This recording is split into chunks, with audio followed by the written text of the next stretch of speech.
الحمد لله الذي ذي العزة والعلا والصلاة والسلام على سيد الأنبياء شمس الضحى بدر الدجى نور الهدى منبع الجود والعطاء أما بعد أعوذ بالله من الشيطان الرجيم بسم الله الرحمن الرحيم كل المؤمنين يغضوا من أبصارهم صدق الله العظيم وصدق رسوله النبي الكريم ونحن على ذلك لمن الشاهدين والشاكرين والحمد لله رب العالمين إن الله وملائكته يصلون على النبي يا أيها الذين آمنوا صلوا عليه وسلموا تسليما الصلاة والسلام عليك يا سيدي يا رسول الله وعلى آلك واصحابك يا سيدي يا حبيب اللہ. تمام تعریفیں حمد و ثنا اللہ تبارک و تعالیٰ کے لیے. درود و سلام نبی اکرم نور مجسم شفیع معظم آقا کل ختم رسول دانائے سبل احمد مجتبیٰ جناب حضرت محمد مصطفیٰ صلی اللہ تعالیٰ علیہ وسلم کی ذات والا صفات کے لیے حمد و صلات کے بعد، اسلام فطرت کے عین مطابق دین ہے. نبی پاک صلی اللہ تعالیٰ علیہ وسلم نے فرمایا ہے کہ میں اخلاق عالیہ کی تکمیل کرنے کے لیے دنیا میں آیا. جتنے اخلاق ہو سکتے تھے، جتنی خوبصورتیاں ہو سکتی تھیں، جتنی اللہ کو محبوب تھیں، وہ ساری میرے نبی کریم نے بیان فرمائی. ساری رسول کریم صلی اللہ تعالیٰ علیہ وسلم نے بیان کر دی ہیں جتنی خوبصورتیاں ہو سکتی تھیں. کچھ لوگ ایسے ہوتے ہیں جو بیچارے بائی نیچر ہی کچھ پریشانیوں کا شکار ہوتے ہیں، اور قرآن مجید نے جو ارشاد فرمایا نا کہ کچھ لوگ نفس کی خواہش کو اپنا خدا بنا لیتے ہیں، تو وہ بلا وجہ بھی بہت ساری باتیں کرتے ہیں جن کا کوئی وجود نہیں ہوتا. عورت کو حقوق دلانے کے لیے بہت سارے لوگ بہت ساری غلط باتیں کرتے ہیں. جو لوگ یہاں سے کسی کو لے جاتے تھے نا دبئی دھوکہ دے کے، اور لے جاتے تھے یورپ میں، عرب ممالک میں دھوکہ دے کے لے جاتے تھے، تو وہ بھی کوئی خواب ہی تو دکھاتے تھے کہ اتنے لاکھ تنخواہ ہوگی، اتنا کچھ ہوگا. وہاں جا کے پتہ چلتا تھا کہ جیب سے بھی دینے پڑیں گے کچھ. بہت سارے لوگ ایسے ہوتے ہیں وہ سارے خوبصورتی کے نام پر ہی دھوکہ دیتے ہیں. آپ کو پتہ ہے کہ جو آدمی کسی کو لالچ دیتا ہے تو کسی کو لوٹنے کے لیے اسے لالچ دینا بڑا ضروری ہوتا ہے. لوگ پہلے لالچ دیتے ہیں پھر لوٹتے ہیں. پہلے مکمل لالچ دیتے ہیں، یہ چیز مل جائے گی، یہ چیز مل جائے گی. لوگ مکمل لالچ دیتے ہیں، اس کے بعد پھر لوٹتے ہیں. اور اگر لالچ نہ دیں تو کوئی آدمی قابو آئے گا؟ لوگ لوٹتے ہیں لالچ دے کر. اچھا، اب وہ جو جس کو لالچ دیا جا رہا ہوتا ہے وہ کہہ رہا ہوتا ہے کہ نہیں نہیں تمہیں نہیں پتا، وہ اس وقت ماننے کو تیار نہیں ہوتا. وہ کہتا ہے اتنی خوبصورت باتیں کر رہا ہے، اتنی اچھے پیغام دے رہا ہے، تم میرے دشمن ہو، تم مجھے منع کر رہے ہو. ہوش تب آتی ہے کہ جب سب کچھ لوٹ جاتا ہے. عورت کو ویسے بھی قابو کرنا بڑا آسان ہوتا ہے. اعلیٰ حضرت بریلوی رحمۃ اللہ علیہ فرماتے ہیں بیٹیاں نازک شیشیاں ہوتی ہیں، ان کو تو ذرا سی چوٹ لگے تو ٹوٹ جاتی. دیکھیں کتنا بڑا جملہ کا بریلی کے امام. نازک شیشیاں، ذرا کوئی آدمی گمراہ کرتا ہے، ذرا خراب کرتا ہے. اب دیکھیں نا، یہ جو بچیوں کو بچے مس گائیڈ کرتے ہیں، انہیں بڑے بڑے خواب دکھاتے ہیں، وہ بیچاری ماں باپ کو چھوڑ کے، بہن بھائی کو چھوڑ کے اس کے ساتھ شادی کرتی ہے. پھر جو اس کا بعد میں حشر ہوتا ہے، آپ ادلیاں نو سردار پہن تکے تے شرما والیاں نو جھوٹے ڈولیاں دے. پھر وہ بیچاری ماں باپ رکھتے نہیں، وہ ظلم کرتا ہے، تو کتنی بڑی تکلیف میں وہ بچی آ جاتی. نازک شیشی ہوتی ہے نا تو ٹوٹ جاتی. یہی حال اب جدید خواتین اور یہ جو کچھ اینکر پرسن ہیں، یہ اصل میں نا یہ آپ کو سیاست سکھاتے ہیں، لیکن یہ مادر پیدر آزاد لوگ ہیں، بالکل آزاد. یہ تو علماء شور نہ کریں، بات نہ کریں، گفتگو نہ کریں، مشائخ بات نہ کریں، اور یہ جو کچھ سنجیدہ اور دینی طبقہ ہے یہ کوئی شور نہ کرے، یہ تو روڈوں پہ ننگے ہو کے آ جائیں. معاذ اللہ، خوفناک نظریہ رکھتے ہیں یہ لوگ. عورت کو کہتے ہیں تیرے حقوق ہم تجھے لے کے دیں گے. مثلاً وہ کون سا حق ہے جو تم نے لے کے دینا ہے؟ میرے نبی کریم صلی اللہ علیہ وسلم اس کو بیٹی بھی بنایا ہے، اس کو بہن بھی بنایا ہے، اس کو ماں بھی بنایا ہے، اسے بیوی کا عالی شان رتبہ بھی عطا فرمایا ہے. اور چونکہ بیٹی کا بھی حق بڑا بیان کیا جاتا ہے، بہن کا بھی، ماں کا بھی. اور بیوی کے معاملے میں لوگ سمجھتے ہیں کہ زیادہ بات نہیں کرنی چاہیے، شاید مسئلہ خراب ہو جائے. حالانکہ نبی پاک صلی اللہ تعالیٰ علیہ وسلم نے بیوی کے بارے میں پتہ کیا فرمایا؟ فرمایا جب تم نکاح کر لیتے ہو تو اپنا ایمان محفوظ کر لیتے ہو. اب میں اس کی شرح نہیں کرتا، آپ خود کر لیجئے گا کہ وہ ایک ایسی شخصیت ہوتی ہے کہ جس کی موجودگی میں آپ کا ایمان محفوظ ہے. اب میں نہیں سمجھتا کہ اس سے بڑی بات کوئی اور ہو سکتی ہے.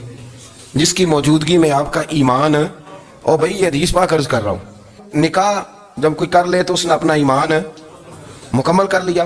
اس کا معنی یہ ہوا کہ آپ کا ایمان محفوظ ہے اس کی موجودگی میں. تو اس سے زیادہ بھی، یعنی ایمان سب سے قیمتی چیز ہے نا، تو اس کے محفوظ ہونے کی وجہ حضور نے نکاح بیان کر دی.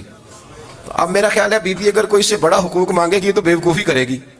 اتنا بڑا درجہ نبی کریم نے اسے عطا کر دیا، اتنا بڑا مقام دے دیا کہ تو خاوند کے ایمان کے محفوظ ہونے کا ذریعہ بن گئی ہے. عورت کو جو حقوق رسول کریم صلی اللہ تعالی علیہ وسلم نے عطا فرمائے، نبی پاک نے جو حقوق دیے. دیکھیں نا، حضرت عبداللہ ابن عمر رضی اللہ تعالیٰ عنہ کی اہلیہ بیمار تھی، تو جلدی جلدی سے وہ آئے. تو جب بہت جلدی ہو، سفر بڑا شدید تھا، تو آپ نے جلدی سے نماز ادا کی، جلدی سے چلے. آپ کے خادم کہنے لگے حضور خیریت ہے؟ فرمایا میری بیوی بیمار ہے. تو اس نے عرض کی حضور آپ کی اہلیہ بیمار ہے. تو آپ نے نماز بھی جلدی سے پڑھی، سفر بھی جلدی جلدی کیا. تو فرمانے لگے یہ وہ چیزیں ہیں جو ہمیں مدینے والے رسول نے سکھائی. آپ اس کیفیات کو سمجھیں کہ حضور صلی اللہ علیہ وسلم نے درس دیا. اور پھر ایک اور بہت بڑی بات، یہ فضیلت کسی اور کو نہیں دی. جو عورت کو حضور نے فضیلت دی، یہ فضیلت کسی اور کو نہیں دی. کبھی حضور نے فرمایا کہ تمہارا ابا تمہارے ساتھ بہت سخت رویہ کرے تو تم نے اس کو اس سختی پر داد دینی ہے. فرمایا چلو اگر وہ زیادتی بھی کرے تو تم نے اس کے ساتھ سلوک اچھا ہی کرنا ہے. لیکن آپ ایک بات کو سمجھے نا کہ بچے کے بارے میں، بیٹے کے بارے میں، بیٹی کے بارے میں فرمایا 10 سال کے ہو کے نماز نہ پڑھے تو سختی کرو، تمہارا ڈنڈا بھی لٹکنا چاہیے. بہت ساری جگہوں پہ بہت سارے لوگوں کے لیے سختی کا حکم دیا، لیکن عورت کے لیے حضور نے جو جملے کہے، اصل میں ہم سمجھتے ہیں کہ یہ ایک بات ہے، مشہور ہو گئی ہے روایت حدیث، تو بس اس کے پس منظر پر اور جملوں کے حسن پر شاید معاذ اللہ غور کرنے کی ضرورت نہیں. ذرا اس لفظ کی تاثیر پر غور کریں. حضور نے فرمایا عورت ٹیڑھی پسلی سے پیدا کی گئی ہے، یہ ٹیڑھی ہے، کو سیدھا کرنے کی کوشش کرو گے تو ٹوٹ جائے گی. تو حضور پھر ہمارے لیے حکم کیا ہے؟ فرمایا جیسی ہے تم اسی کے ساتھ نبھا کرو.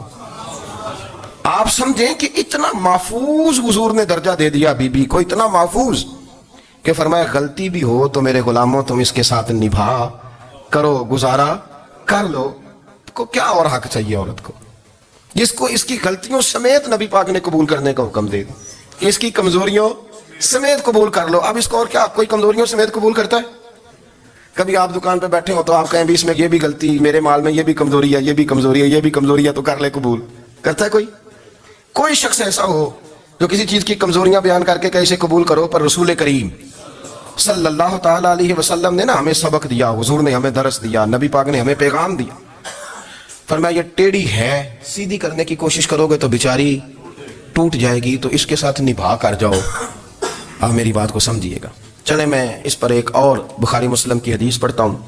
حضرت سلمان فارسی رضی اللہ تعالیٰ عنہ اور حضرت ابو درداء کے درمیان بھائی چارہ تھا. مکے سے مدینے جب لوگ آئے تو حضور نے بھائی بھائی بنایا تھا. ان کے درمیان بھائی چارہ تھا تو ابھی پردے کی آیات نازل نہیں ہوئی تھی، تو لوگ ایک دوسرے کی طرف جاتے تھے. حضرت سلمان فارسی رضی اللہ تعالیٰ عنہ حضرت ابو درداء رضی اللہ تعالیٰ عنہ کے گھر میں تشریف لے گئے تو دیکھا کہ ان کی بیوی بڑی غمگین بیٹھی ہیں. تو ہم نے فرمایا بہن کیا ہوا؟ تو کہنے لگی تمہارے بھائی کو دلچسپی کوئی نہیں رہی، ہر روز روزہ رکھ لیتا ہے اور ساری ساری رات نفل پڑھتا ہے. حضرت سلمان فارسی کہنے لگے ٹھیک ہے کر لیتے ہیں بندوبست. نماز دین ہے کہ نہیں؟ دین ہے نا یہ چیزیں. لیکن حضرت سلمان فارسی جناب ابو درداء سے کہنے لگے آج میں نے تیرے گھر میں رہنا رات کو، کیونکہ وہ تو ساری رات نماز پڑھتے تھے، نفل پڑھتے تھے. انہوں نے کہا ٹھیک ہے. ایک بستر لا کے بچھا دیا حضرت سلمان فارسی کے لیے. سلمان فارسی فرمانے لگے دوسرا بھی لا.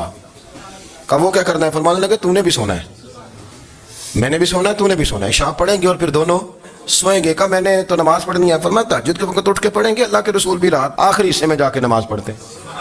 ادھر ساتھ سنا لیا. وہ تھوڑی کو دیر سوئے، عبادت تھی ساری رات اٹھنے کی. ذرا اٹھنے لگے بستر سے تو حضرت سلمان فارسی فرمایا چپ کر کے سو جا، وہ بڑی رات پڑی ہوئی، چپ کر کے سو جا. وہ لیٹ گئے، پھر اٹھنے لگے تو فرمایا سو جا چپ کر کے، بڑا ٹائم ہے. سحری کے وقت اٹھے، نفل پڑھے.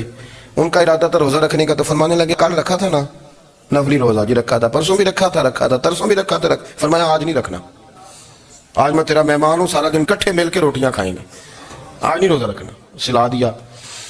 اب حضرت ابو درداء رضی اللہ تعالیٰ عنہ کیا تو کچھ نہ سکے، پر کہنے لگے سلمان تم پتہ ہے تم کیا کر رہے ہو؟ نہ تم نے مجھے رات اٹھ کے زیادہ نفل پڑھنے دیے، سویرے روزہ نہیں رکھنے دیا. تو حضرت سلمان فارسی کہنے لگے کوئی لمبی بات تو نہیں نا، چلتے ہیں نا ابھی فجر میں مسجد نبی میں، تو نبی پاک کو بتاتے ہیں سرکار دو عالم علیہ السلام کی خدمت میں تو اپنی بات کرنا میں اپنی کروں گا، حضور نتیجے کا اعلان فرما دیں گے، بات طے ہو جائے گی۔ حاضر خدمت ہوئے، عرض کی یا رسول اللہ صلی اللہ تعالیٰ علیہ وسلم یہ ساری رات نفل پڑھتے ہیں، ہر روز روزہ رکھتے ہیں، ان کی اہلیہ غمگین بیٹھی ہیں، حکم فرمائیں۔ تو نبی پاک صلی اللہ علیہ وسلم نے فرمایا پھر ہوا کیا؟ یا رسول اللہ میں نے رات سلایا ہے، سحری میں اٹھایا ہے، سویرے روزہ نہیں رکھنے دیا۔ نبی پاک نے فرمایا سلمان فارسی نے ٹھیک کیا، سلمان فارسی نے ٹھیک کیا۔ پھر حضور نے فرمایا، نبی کریم نے فرمایا ابو درداء تیرے اوپر اگر اللہ کا حق ہے، اس کے رسول کا حق ہے، دین کا حق ہے، تو فرمایا تیری آنکھ کا بھی تیرے اوپر حق ہے، تیرے وجود کا بھی تیرے اوپر حق ہے۔ یہ حضور نے فرمایا تیرے بچوں کا بھی تیرے اوپر حق ہے، تیری بیوی کا بھی تیرے اوپر حق۔ اس حق کو بھی سمجھے، حقوق اللہ بھی ہیں، پر تیری آنکھ کا بھی تیرے اوپر، کیا مانا کہ تیری آنکھ سونا چاہتی ہے تو اسے سلا بھی، تیرے وجود کا بھی تیرے اوپر حق ہے، تو تیرا وجود آرام کرنا چاہتا ہے تو اسے آرام بھی کرا۔ اور پھر وہاں نبی پاک صلی اللہ علیہ وسلم نے فرمایا میں تم سب، سننا یہ لفظ حدیث کے، حضور نے اسی موقع پر فرمایا میں تم سب سے زیادہ اپنے رب کو جانتا ہوں اور میں تم سب سے بڑھ کر اپنے رب سے ڈرتا ہوں۔ حضور فرمانے لگے میں روزہ بھی رکھتا ہوں، افطار بھی کرتا ہوں، یعنی کبھی رکھتا ہوں اور کبھی نہیں رکھتا۔ فرمایا میں نفل بھی پڑھتا ہوں اور اپنی بیویوں کو وقت بھی دیتا ہوں۔ سرکار مسجد میں بھی آتے تھے، نواسوں کے ساتھ کھیلا بھی کرتے تھے، ان کے ساتھ پیار بھی کرتے تھے۔ تو اتنے بڑے حقوق حضور نے بیان فرمائے عورتوں کے کہ تمہاری بیوی کا بھی تمہارے اوپر۔ لو ایک حدیث بخاری کی اور یہاں بیان کر دیتا ہوں۔ ایک شخص نے آ کے عرض کی یا رسول اللہ صلی اللہ تعالیٰ علیہ وسلم جہاد کے لیے تیاری ہو گئی ہے، صفیں بن رہی ہیں، مجاہدین کی تیاری ہے، تو میرا بھی نام لکھ دیا گیا ہے مجاہدوں کی لسٹ میں، لیکن یا رسول اللہ صلی اللہ تعالیٰ علیہ وسلم میری بیوی نے حج کی تیاری کر لی ہے اور میرے دوستوں نے، صحابہ نے میرا نام مجاہدین کی لسٹ میں لکھ دیا، تو میرے لیے کیا حکم ہے؟ یہ بخاری مسلم ہے۔ تو نبی پاک صلی اللہ تعالیٰ علیہ وسلم نے فرمایا جہاد پہ کوئی اور چلا جائے گا تو بیوی کے ساتھ حج کرنے جا، اسے محرم کی ضرورت ہے، وہ تیرے بغیر کیسے جائے گی؟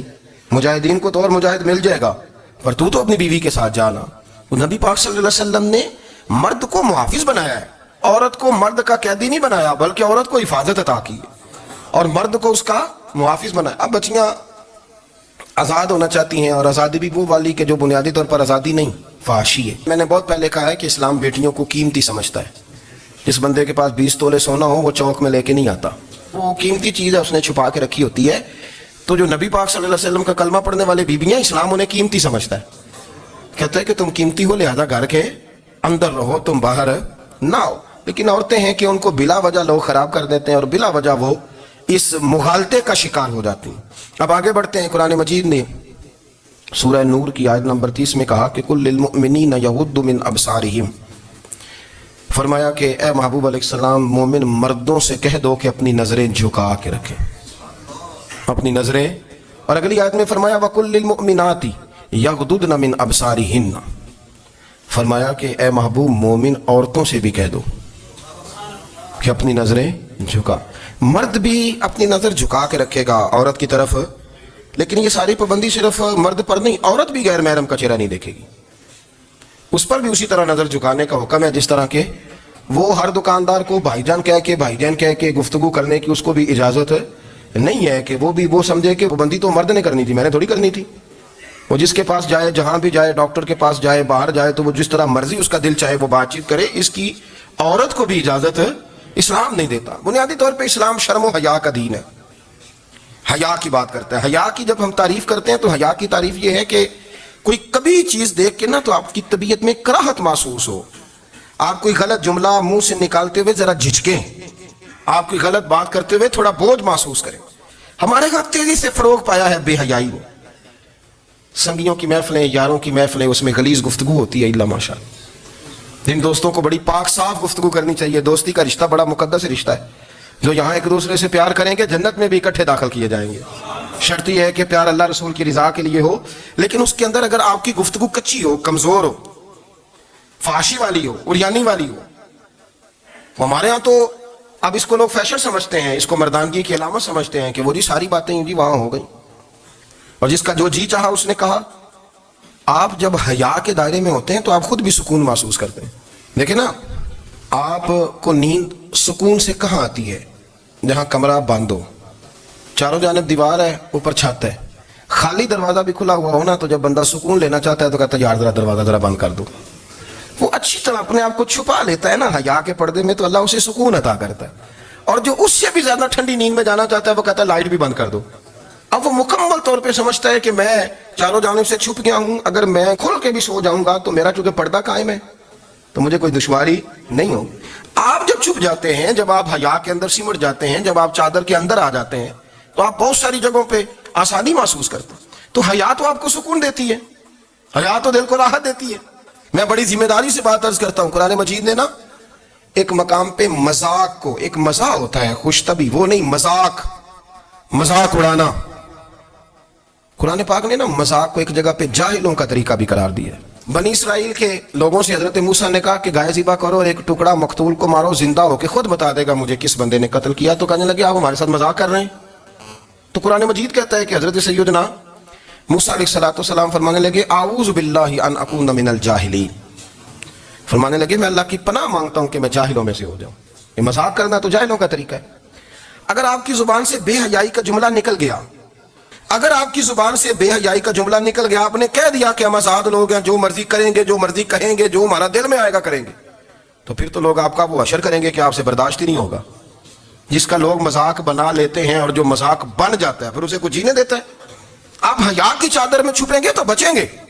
اگر آپ نے اپنا مذاق بنوا لیا یہ کہہ کے کہ میں نے مرضی کرنی ہے, پھر یاد رکھنا چھپنے کو جگہ نہیں ملے گی, پھر تکلیف میں آ جائیں, پھر بہت بڑی اذیت کا شکار ہو جائیں. شرم و حیا, عرب کے اندر جو کنواری لڑکیاں تھیں ان میں بڑی حیا ہوتی تھی. الحمدللہ میں بڑے فخر سے کہتا ہوں کہ میرے پنجاب کی, میرے پاکستان کی بیٹیاں بھی 20 دفعہ ان کا ابا کہے تیری شادی کرنی ہے تو وہ آنکھ نہیں اٹھا پاتی آج بھی. یہ تو وہ چند لوگ ہیں جو کہتے ہیں ہم ہائی کلاس ہو گئے, ہمیں نہیں پتا کہ وہ روشن خیال ہو گئے ہیں کہ روغن خیال ہو گئے, پتہ نہیں کدھر چلے گئے. ورنہ ہماری بیٹیاں آج بھی جب ان سے ان کا باپ, ان کی ماں بات کرتی ہے تیری شادی کی, تو وہ تو شرم کے ساتھ پچھلے سے پچھلے کمرے میں چھپتی ہیں. یہ اللہ نے فضل کیا ہوا ہے اس ملت پر. تو عرب کی لڑکی بڑی حیا والی ہوتی تھی, اس سے کوئی بات کرنی پڑتی تھی تو 20 دفعہ بات کی جاتی, پھر بھی وہ عورت چھپتی پھرتی تھی. حضرت عائشہ صدیقہ رضی اللہ تعالیٰ عنہ فرمانے لگی میرے نبی پاک صلی اللہ علیہ وسلم عرب کی کنواری لڑکیوں سے بھی زیادہ حیا کرنے والے. قاضی اعجاز مالکی نے, شیخ عبدالحق محدث دہلوی نے, دیگر بزرگ جو سیرت نگار گزرے انہوں نے لکھا ہے کہ نبی پاک صلی اللہ علیہ وسلم کے اندر 100 مردوں سے زیادہ طاقت تھی. 100 مردوں سے زیادہ طاقت. اب جو بات کہنے لگا ہوں, جو نتیجہ دینے لگا اس پر خاص توجہ آپ فرمائیں گے. ذرا فکری طور پر, نظریاتی طور پر ایک چیز کو سمجھیے. ہم سمجھتے ہیں کہ جوان لڑکا ہے جی جو مرضی کرے, عمر ہے جی. آپ ذرا بات پر غور کیجئے گا کہ حضور صلی اللہ علیہ وسلم میں طاقت 100 مردوں سے زیادہ ہے اور حیا کنواری لڑکیوں سے بھی زیادہ ہے. ذرا اس بات کا تقابلی جائزہ کیجئے گا کہ طاقت 100 مرد سے زیادہ ہے لیکن حیا کنواری لڑکی سے بھی زیادہ ہے. اس کا معنی یہ ہوا کہ جس ٹہنی کو پھل زیادہ لگ جاتے ہیں وہ جھکا کرتی. تو حیا تو حسن ہے, حیا تو آپ کو پاک صاف کرے گا, حیا تو آپ کو نرالا کرے گا, انوکھا کرے گا. وہ ہمارے ایک دانش والے تو مضمون لکھا, کئی باتیں بڑی پسند آتی ہیں. وہ کہتے ہیں کہ میری اہلیہ, ان کو بھی کسی نے نا مس گائیڈ کر دیا تھا, حالانکہ اچھی خاتون ہے, کسی نے مس گائیڈ کر دیا. تو وہ بھی سماجی اور ویلفیئر اور یہ خواتین کو شوق ہوتا نا بننے کا, تو وہ بھی سماج کے اندر اچھا مقام تلاش کرنے کے موڈ میں آ گئی. تو کہیں ایک دن جانا تھا تو بڑی بن سنور کے میرے ساتھ وہ گاڑی میں بیٹھ گئی. تو میں گاڑی میں, عورتوں کو یہ بھی مسئلہ ہوتا ہے نا کہ ہماری تعریف کرو, تو کئی دفعہ بعد مردوں بیچاروں کو جھوٹ بولنا پڑتا ہے, تو زبردستی کراتی ہے نا جی. تو اس میں گنجائش بھی دی ہے شریعت نے گنجائش دی ہے کہ کبھی بیوی کو راضی کرنے کے لیے خلاف واقعہ بات کرنی پڑے تو کر لینی چاہیے. تو وہ کراتی بھی ہیں. 3 موقع پر خلاف واقعہ بات کرنے کی اجازت ہے.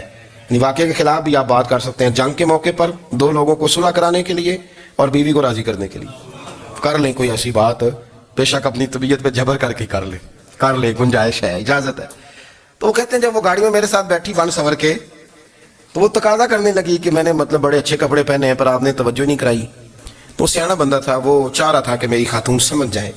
وہ کہتے ہیں مجھے پتا تھا کہ بیچاری مس گائیڈ ہو گئی ہے, دل کی بڑی اچھی ہے, سیاਣੀ ہے, لیکن اس کو نا کچھ خواتین نے, کچھ لوگوں نے مل کے اس کو ذہن غلط کر دیا ہے کہ سماج میں نکلو, باہر جاؤ, کام کرو, فلاں کرو, اپنی مرضی سے جیو. تو میرے ساتھ گاڑی میں بیٹھی کہیں جانے کے لیے, تو مجھ سے کہنے لگی کہ آپ نے میری طرف توجہ ہی نہیں کی, آپ نے کوئی ذکر ہی نہیں کیا کہ میں کیسی لگ رہی ہوں. تو کہتے ہیں میں نے اسے کہا کہ اگر تو ناراض نہ ہو تو پھر میں صحیح والی تعریف کر دوں. تو اس نے کہا کہ آپ کر دیں. تو کہتے ہیں میں نے درد سے اور خلوص سے اپنی بیوی سے کہا, خلوص کے ساتھ.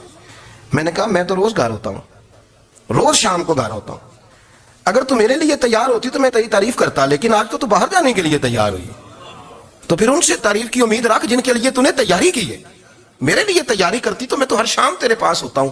کہتے ہو میرے لفظوں میں درد تھا تو وہ بھی رو پڑی، اور کہنے لگی آپ گاڑی روک دیں، مجھے باہر جا کے کسی کو راضی نہیں کرنا، میں نے اسے راضی کرنا ہے جس کو رب کریم نے میرا شوہر بنایا اور میرے لیے منتخب کیا ہے میرے ماں باپ کو، میں واپس لوٹتی ہوں۔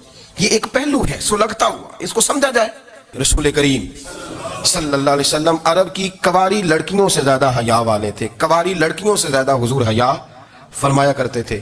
جب خانہ کعبہ کی مکہ شریف میں تعمیر ہو رہی تھی نا، اہل عرب اس کو تعمیر کر رہے تھے، تو نبی پاک صلی اللہ علیہ وسلم اپنے چچا حضرت عباس کے ساتھ خانہ کعبہ کی تعریف میں مصروف تھے۔ تو عرب کے لوگ چونکہ لمبا کرتا پہنتے تھے پیروں تک، تو نیچے اگر کسی وقت کوئی چیز نہیں بھی ہوتی تھی تو کسی کو وہ نظر نہیں آتی تھی، کیونکہ پردہ رہتا تھا، لمبا کرتا پہنا ہوا ہوتا تھا۔ تو جب بچے، سرکار کی عمر مبارک بھی ابھی تھوڑی تھی، تو اس طرح بچے جب نکلتے تو وہ کئی دفعہ اپنی تہمت اتار دیتے نیچے سے، اور کوئی مزدوری کرنے لگتے تو 3-4 طے کر کے نا تہمت کی کندھے پہ رکھ لیتے، جس طرح کبھی دیہاتوں میں لوگ کپڑا سر پہ رکھتے تھے کہ اوپر اگر کوئی وزنی چیز رکھیں گے تو وہ تکلیف نہیں دے گی۔ نبی پاک صلی اللہ علیہ وسلم بھی سب لوگوں کے ساتھ خانہ کعبہ کی تعمیر میں شامل تھے۔ تو حضرت عباس رضی اللہ تعالیٰ عنہ نے کہا حضور سے، ابھی اللہ نے نبوت بھی نہیں فرمایا تھا، بھتیجے آپ بھی تہمت اتاریے، یہ صحیح مسلم میں حدیث موجود ہے، اور اس کو کندھے پہ رکھ لیجیے، آپ اینٹیں اٹھا اٹھا کے لا رہے ہیں تو ذرا آپ کو تکلیف نہیں ہوگی۔ تو سرکار دو عالم صلی اللہ علیہ وسلم سے یہ بات کہی، اور پھر جلدی سے حضور کی تہمت کو نکال کے نا، حالانکہ لمبا کرتا پہنا ہوا ہے، تو وہ جیسے ہی ان کے کندھے پہ رکھا اینٹیں رکھنے کے لیے، تو سرکار تو زمین پہ گر گئے، بے ہوش ہو گئے، آنکھیں آسمان کی طرف، اور پھر حضور پکار رہے ہیں آزاری آزاری آزاری، میرا تہمت دے دو، میرا تہمت دے دو۔ کبھی کوئی شخص اس وجہ سے بھی بے ہوش ہوا ہے کہ میرے وجود سے کپڑا اتر گیا ہے، حالانکہ سرکار پر وہ بے ہوشی بھی نبی پاک کا وہ جو غلبہ ہے نا شرم و حیا کا، اس کی وجہ سے ہو، ورنہ تو حضور فرماتے ہیں کہ میری آنکھیں سو جاتی ہیں، دل تو میرا اس عالم میں بھی جاگتا رہتا ہے۔ تو سرکار زمین پہ تشریف لے آئے، آنکھیں میرا تہمت دے دو، میرا تہمت دے دو، تو جلدی سے انہوں نے تہمت دیا تو حضور نے باندھ لیا۔ پھر طبیعت مبارک میں تسلی ہوئی، یعنی ہم اس رسول کے غلام ہیں کہ جن کے تو وجود سے کپڑا اتر جائے تو حضور برداشت نہیں کرتے، قبول نہیں فرماتے، تکلیف شروع ہو جاتی۔ لیکن یہاں نوجوان ہیں اور بڑا قد کاٹ ہے اور بڑے بڑے سمجھدار لوگ ہیں، گرمی آتی ہیں تو شارٹ کپڑے پہن کے گھومتے ہیں، ان کو خیال نہیں کہ یہ وہ والا لباس ہے جو باہر تو کیا گھر میں اماں کے سامنے نہیں پہننا چاہیے، بہنوں اور بیٹیوں کے سامنے نہیں پہننا چاہیے۔ آپ کی گفتگو میں شرم و حیا ہو، آپ کے لب و لہجے کے اندر حسن ہو۔ آپ کو پتہ ہے نبی پاک صلی اللہ علیہ وسلم نے فرمایا میری امت میں سب سے زیادہ حیا کرنے والے عثمان غنی ہیں، عثمان غنی سب سے زیادہ حیا کرنے والے۔ آپ فرمایا کرتے تھے جب سے حضور کا چہرہ دیکھا ہے میں نے کبھی اپنی شرمگاہ بھی نہیں دیکھی، میں نے آنکھوں کا وضو نہیں توڑا، اور جب سے حضور کے دست مبارک میں نے بیعت کے لیے سیدھا ہاتھ بڑھایا تو پھر سیدھا ہاتھ میں نے کبھی گندگی کو نہیں لگایا۔ حیا، آپ باتھ روم کے اندر بھی غسل فرماتے تھے تو کپڑوں سمیت کرتے تھے۔ کسی نے کہا حضرت جی واش روم کے اندر کیوں نہیں کپڑے اتارتے؟ آپ فرمانے لگے باہر بندوں سے حیا کرتا ہوں، اندر جاتا ہوں تو رب سے حیا نہیں شروع ہو جاتا، وہ تو دیکھ رہا ہے نا۔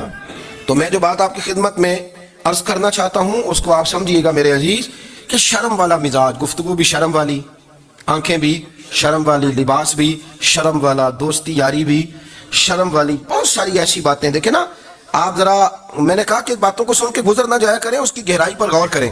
حضور علم کا سمندر ہے، سرکار سے زیادہ علم دنیا میں کسی کے پاس موجود نہیں ہے، اور صحابہ کو موقع ملا ہوا ہے اس سمندر سے فیض لینے کا، لیکن ان کی حالت یہ ہے کہ حضرت علی المرتضیٰ فرماتے ہیں 14 دن گزر جاتے، حضور سے کوئی سوال پوچھنا ہوتا تھا پر میں شرم کے مارے نہیں پوچھ پاتا تھا۔ 14 دن بخاری شریف میں موجود ہے۔ ایک دن نبی پاک صلی اللہ علیہ وسلم نے پوچھا صحابہ سے کہ وہ کون سا درخت ہے جس کے پتے نہیں گرتے، اور وہ درخت اس طرح ہے جس طرح مومن ہوتا ہے، وہ درخت میرے مومن کی طرح بتاؤ۔ حضرت عبداللہ ابن عمر فرماتے مجھے پتا تھا کہ وہ کھجور کا درخت ہے، لیکن چونکہ ابو بکر صدیق بھی بیٹھے ہیں، عمر فاروق بھی بیٹھے ہیں، مولا علی بھی بیٹھے ہیں، عثمان غنی بھی بیٹھے ہیں، اتنے جید لوگ بیٹھے ہیں، تو مجھے حیا آتی تھی کہ میں کیوں جواب دوں۔ کہتے سرکار نے کئی دفعہ پوچھا، لوگوں نے کئی اور درخت بتائے، پر فرمایا تمہارا جواب درست نہیں ہے۔ آپ حیا کے اس پہلو پر غور کریں کہ سوال کا جواب آتا ہے، سوال کا جواب، یعنی مجھے سوال کا جواب آتا اور پھر میں دوں نہ، مجھے بدعزمی نہ ہو جائے گی؟ یہ کیسے ممکن ہے کہ میری رات گزر جائے، مجھے پتا بھی تھا میں نے بتایا نہیں؟ بہت سارے لوگ آ کے بہت ساری باتیں بتاتے ہیں، بہت ساری باتیں وہ سمجھاتے ہیں، تو ہم غور سے ان کا چہرہ دیکھنے لگ جاتے ہیں، کہتے ہیں یار اس کا تو دعویٰ تھا کہ میں سمجھنے آتا ہوں، تو یہ تو ہمیں سمجھا رہا ہے، چلو الحمدللہ ہم سمجھنے کو تیار ہیں۔ لیکن میرے عزیز پتہ بھی ہے جواب کا، علم بھی ہے، لیکن فرماتے ہیں میری حیا نے مجھے اجازت نہ دی کہ میں جواب دوں۔ آپ فرماتے ہیں پھر حضور سے صحابہ نے عرض کی کہ یا رسول اللہ آپ ہی بتا دیں وہ درخت کون سا ہے، تو حضور نے فرمایا بھائی وہ کھجور کا درخت ہے۔ تو آپ فرماتے ہیں میں دل ہی دل میں کہہ رہا تھا کہ الحمدللہ میرا جواب درست ہے، حالانکہ میں نے جواب دیا ہی نہیں۔ تو لفظوں میں حیا، جملوں میں حیا، آنکھوں میں حیا، اٹھنے میں حیا، بیٹھنے میں حیا، چلنے میں حیا ایک خوبصورت حسن ہے۔ اور نبی پاک صلی اللہ علیہ وسلم نے فرمایا جب تو بے حیا ہو جائے نا پھر تو آزاد ہے، پھر تو جو مرضی کا، پھر تو جو۔ اس لیے بزرگ جب کسی کو بے حیا کہتے تھے نا، اللہ اکبر، اور جب کسی کو کہتے تھے نا یہ بے حیا ہے تو لوگ سمجھتے تھے کہ ہلکی سی بات کر دی ہے، لیکن ان کا معنی یہ ہوتا تھا کہ بس بھائی اب اس کے ساتھ کوئی کلام کرنے کی ضرورت ہے، اس کو اب اصلاح کی ضرورت نہیں، یہ بے حیا ہے۔ کیا معنی؟ کہ اب یہ جو اس کے دل میں آئے گا وہ کرے گا، جو اس کی طبیعت چاہے گی وہ کرے گا، اب یہ کسی پہلو بھی قابو آنے کو تیار ہے، یہ بے حیا ہو گیا۔ بے حیائی بہت بڑا عیب ہے۔ اور جو لوگ کہتے ہیں کہ ہمیں بالکل آزادی ہونی چاہیے، ہمارا اپنا جسم ہے تو ہماری اپنی مرضی چلے گی۔ ایک وزیر صاحب ہے، پتہ نہیں میں ان کو جانتا تو نہیں، انہوں نے سینٹ میں تقریر کی ہے، میں نے ان کی بات سنی ہے۔ اس نے کہا نہیں نہیں بھائی جسم رب کا ہے تو مرضی بھی تو رب کریم کی چلے گی، اور مرضی بھی اللہ کی۔ یہ مجھے تھوڑا سا مسئلہ ہے جسم پر، کبھی کبھی مجھے کثرت سفر سے الرجی ہو جاتی ہے۔ میرے ساتھ لوگ نا دل سے پیار کرتے ہیں، شاید ہی کوئی اچھا ڈاکٹر ہو جس تک میرے سنگی مجھے لے کے نہ گئے ہوں، پر جسم اللہ کا ہے نا، مرضی بھی جب وہ چاہے گا صحت دے گا۔ کیوں کچے کاموں میں لوگ پڑ گئے، کیوں غلط لوگ سوچ میں پڑ جاتے ہیں؟ یہ اسی کا ہے، اور جب وہ چاہے گا، آپ اس بات کو اچھے طریقے سے سمجھ لیں کہ جو اپنی مرضی چوکوں چوراہوں میں کر رہے ہوتے ہیں نا، جو مرضی گند مند، وہ جانور ہوتے ہیں، وہ جانور ہوتے ہیں جو نہ چونک دیکھتے ہیں نہ گلی دیکھتے ہیں، نہ انہیں پتہ ہوتا ہے کہ جگہ کون سی ہے۔ وہ انسان، میں نے کہہ دیا جو میں نے کہنا تھا، میں نے کہہ دیا، وہ جانور ہوتے ہیں۔ اور جو کچھ انسان ہوتے ہیں نا، ان کے اندر کچھ نہ کچھ پھر شرم حیا بھی ہوتی ہے۔ وہ چوکوں چوراہوں میں وہ حرکتیں اور وہ کام نہیں کرتے جو جانور کرتے ہیں۔ ان کے لیے بڑے پردے ہوتے ہیں، ان کے لیے بڑی باتیں ہوتی ہیں، ان کے لیے بڑا کچھ ہوتا ہے۔ جو بالکل آزاد ہو جائے، کوئی پتہ نہ ہو کس وقت کیا کہنا ہے کیا کرنا ہے، تو پھر وہ دائرہ انسانیت سے خارج ہو جاتا ہے۔ ہم آپ کو کیا دعوت دیں؟ آپ تو وہ باتیں کر رہے ہیں جو اسلام کا انسانیت کے حق میں بھی ٹھیک نہیں، آپ تو وہ والی باتیں کر رہے ہیں ان کا انسانیت بھی تقاضا نہیں کرتی کہ یہ باتیں ہونی چاہیے۔ لیکن ایک بات، میں تو جذباتی نہیں ہوتا، میں بڑے غور سے چیزوں کو دیکھتا ہوں، سنتا ہوں، اور نہ میں ان موسمی مینڈکوں کی۔ وہ مجھے راحت صاحب کہنے لگے جی بڑے بڑے مولوی ایک بندے کے ساتھ بیٹھے ہوئے ہوتے تھے اور وہ روزے میں بڑے بڑے درس دیتا تھا، تو وہ بھی فلانی حرکتیں کر رہا ہے۔ تو میں نے کہا ہم نے تو پرانا کہا تھا کہ موسمی مینڈک ہے، تو پرانے کہہ رہے ہیں کہ اداکار ہے، تو وہ جہاں کاسٹ کریں گے وہاں وہ اداکاری کرے گا۔ آپ کسی مذہبی جگہ کر لیں تو وہاں کر لے گا، کہیں اور جگہ کریں گے تو ہم تو پرانا کہہ رہے ہیں۔ تو کسی کو کبھی سمجھ آتی ہے تو کسی کو کبھی اور جگہ جا کے سمجھ آتی ہے۔ ہم ان لوگوں سے پریشان نہیں ہوتے، کیوں؟ سن لیں، کوئی مایوسی نہیں، ان کے اندر جتنا زور ہے وہ لگائیں۔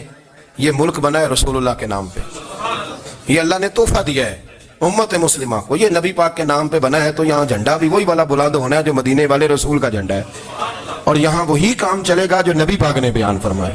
تو اس طرح کئی لوگ آتے ہیں، وہ شور شار کرتے ہیں، چلے جاتے ہیں۔ اتنے نہ پریشان ہوا کریں، بہت سارے لوگ تو بیچارے اس قابل بھی نہیں ہے کہ ان کا نام لیا جائے، مطلب اتنا ہم ان کو اہمیت دیتے ہیں، ان کا ذکر کریں، ان کا نام لیں، ان کی بات کریں، وہ بیچارے اس قابل ہی نہیں ہے، مطلب سٹیٹس ہی نہیں ہے ہمارا، اتنے فارغ ہیں ہم کہ اب جو بندہ آئے گا کہانی چھڑے گا تو ہم چھڑ جائیں گے۔ اور بھائی اللہ کا فضل ہے الحمدللہ تعالی، لوگوں نے بڑا شور کیا، اور بڑے زمانے سے دنیا شور کر رہی ہے، پر اللہ کے گھر مسجدیں بھری ہوئی ہیں، مسجدیں بھری ہوئی ہیں۔ ہماری بیٹیاں پردے کرتی ہیں، پردے کو پسند کرتی ہیں، وہ حجاب میں رہتی ہیں، وہ سمجھتی ہیں کہ ہمارا اصل حسن کیا ہے۔ تو یہ پراپوگنڈا پرانا چلا آ رہا ہے، اس کا اللہ کے فضل سے امت مسلمہ پہ نہ کبھی اثر ہوا ہے اور نہ کبھی ہوگا انشاءاللہ۔ اللہ تعالی ہمیں حق پر استقامت عطا فرمائے۔